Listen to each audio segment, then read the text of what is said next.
السلام عليكم ورحمة الله تعالى وبركاته. مرحبا بكم معايا مرة أخرى على القناة.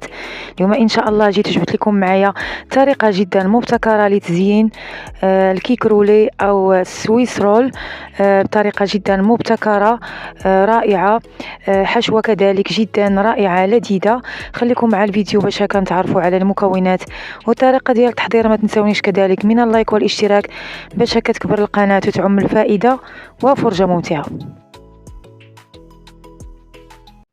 اذا على بركه الله، بالنسبه للمكونات الجينواز كما كتلاحظوا على الشاشه، غادي نحتاج 5 حبات من البيض.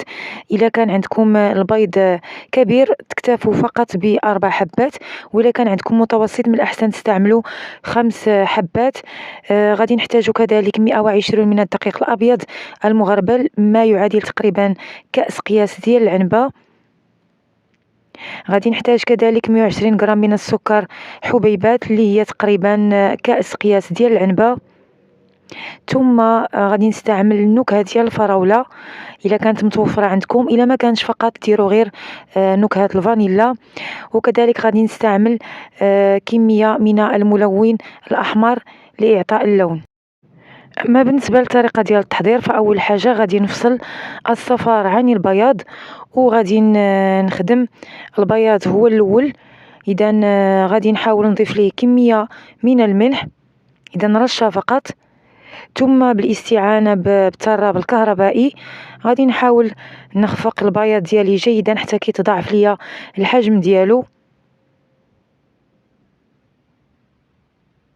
اذا كما كتلاحظوا القوام المحصل عليه.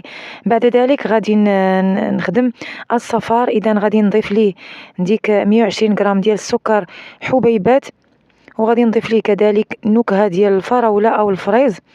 ثم بنفس الخلاط الكهربائي او الطراب الكهربائي غادي نحاول نخفق الكل جيدا حتى كنتحصلوا على هذا القوام. ثم غادي نبقى نضيف في الدقيق تدريجيا. اذا كما قلت لكم مسبقا 120 غرام من الدقيق الابيض المغربل. اذا نحاولوا نضيفه تدريجيا وليس دفعه واحده.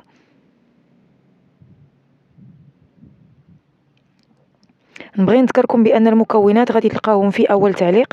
ما عليكم الا الاشتراك بالقناه باش هكا توصلوا بكل جديد ان شاء الله. ثم بعدها غادي نبقى نضيف في البياض. اذا حتى البياض غادي نضيفه تدريجيا وليس دفعه واحده، وغادي نحاول ندمج العناصر كما هو موضح في الفيديو، اذا من اسفل الى اعلى. وكيكون هذا هو القوام ديال خليط ديال الجينواز. ثم غادي نحاول نقص منه 4 ملاعق كبرى.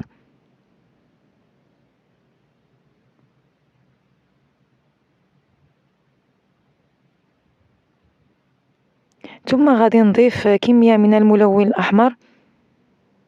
إذا من الأحسن كذلك تستعملوا ملون أحمر تكون عنده جودة عالية لكي يعطي اللون بسرعة. وغادي نحاول ندمج حتى كنتحصل على هذا اللون الأحمر القاتم،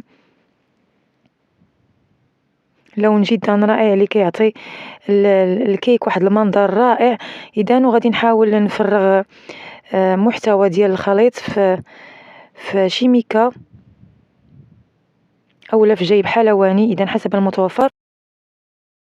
ثم بالاستعانة بصينية اللي كتكون عليها ضروري ورق الطبخ أي بابي كويسون، ممكن تستعملوا حتى ورق الزبدة. غادي نحاول نعمل أو نشكل دوائر. إذا كما هو موضح في الفيديو، دوائر جدا عشوائية، مرة كبيرة مرة كتكون صغيرة. إذا ماشي بالضرورة تكون عندها أو يكون عندها نفس القد.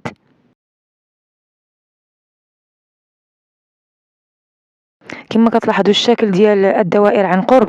اذا كما قلت لكم دوائر صغيره كبيره مختلفه الشكل. غادي ندخلها للفرن على درجه حراره 160، اذا دقيقتين فقط من اعلى. اذا نحاولوا غير نخليهم حتى كيتماسكوا دقيقتين فقط، لا اقل ولا اكثر. كنتحصلوا على هذا الشكل كما كتلاحظوا. بعد ما تماسكات لينا غادي نحاول نفرغ عليها او نكب عليها الخليط المتبقي. اذا مباشره بعد ما كنخرجها من الفران ما كنخليهاش تبرد، مباشره غادي نفرغ عليها كما قلت لكم الخليط المتبقي، وغادي ندخلها الفرن على درجه حراره 180، اذا تقريبا واحد 5 دقائق من اسفل و3 دقائق من اعلى.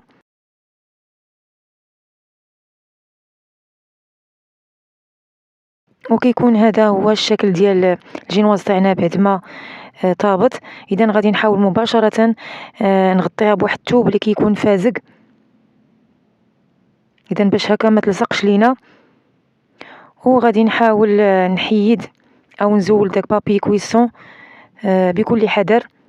اذا هاد العمليه درتها والجينواز راه باقا سخونه، والشكل ديالها عن قرب اذا لوحه فنيه رائعه جدا، طريقه جدا رائعه ومبتكره باش هكا تزينوا الكيك رولي ديالكم. ثم غادي نحاول هذا نقلبها للجهه المعاكسه، اذا ديك الجهه اللي فيها دوك الاشكال هي اللي غادي تكون في الوجه الخارجي. وغادي نحاول نلفها كما هو موضح في الفيديو، نخليها تقريبا واحد نصف ساعه باش هكا تعطينا داك الشكل الرولي.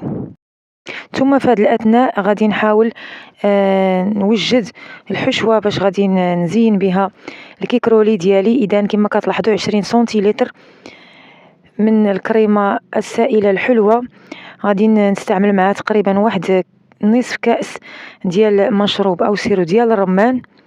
ثم غادي نستعمل كذلك واحد 100 غرام تقريبا من الفرومبواز.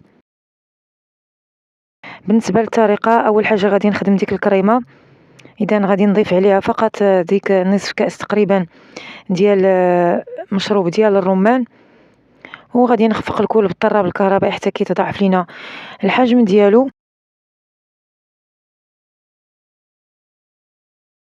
وهذا هو القوام ديال الكريمه اللي وجدتها. اذا كريمه جدا سهله وسريعه. ثم غادي نعاود نطلق الكيك رولي ديالي بعد ما داز عليه تقريبا نصف ساعه حتى كتبرد وكيشد لينا داك الشكل رولي. غادي نحاول نزين الوسط بديك الكريمه.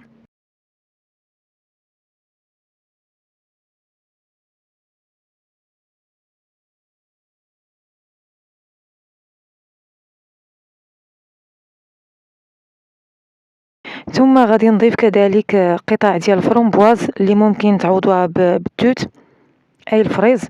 وغادي نعاود نتني الجينواز ديالي اذا بالطريقه الموضحه في الفيديو.